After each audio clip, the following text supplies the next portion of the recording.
Grocery stores are packed this week as people shop for items for Thanksgiving dinner, but you do want to make sure it stays safe. That's why Stephanie Stevenson is here today.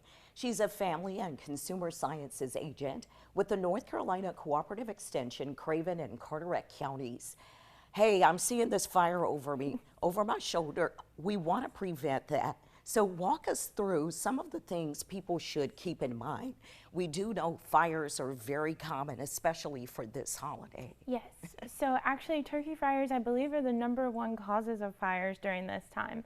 So the #1 safe thing that you can do is to make sure that your turkey is thawed all the way, because if your turkey happens to be frozen, the water, the ice can turn into water, which then turns into steam, which creates a little bit of chaos inside our turkey burners, which then is what causes those massive fires that come out.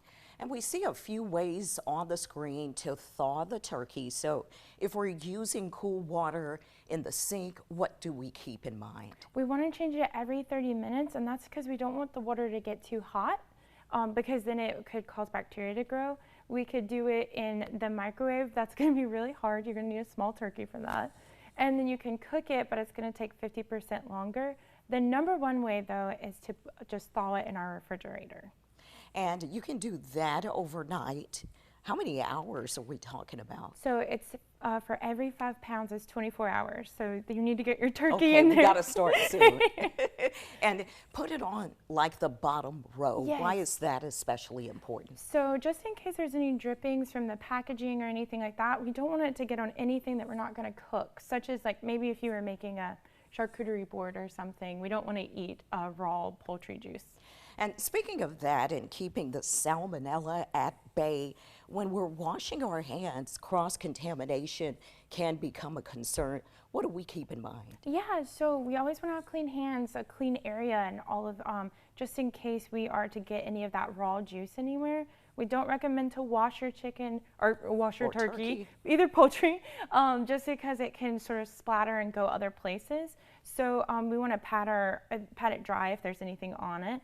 But most importantly, we want to cook it to 165 degrees to make sure that we are internally getting the correct temperature to kill the salmonella that we're worried about. And I have to admit, I'm one of those persons, I do wash my turkey, but I go back and use the Clorox wipes. I wipe the sink down, I wipe the countertops. So if you do wash it instead of patting it dry, you can still use Clorox and clean up, or some bleach. We want to sanitize the area, and we really want to make sure, the best practice is to not wash it, but if you do, we want to make sure we sanitize the area and it's not getting on anything to prevent cross-contamination. And you mentioned checking the temperature. Yeah. This is a digital thermometer. If you don't have one of these, you can use regular thermometers too.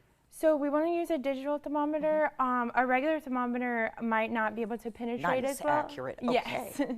And if you can, so on that one, there's actually sort of a pointy tip that allows you to be able to get into your meat better.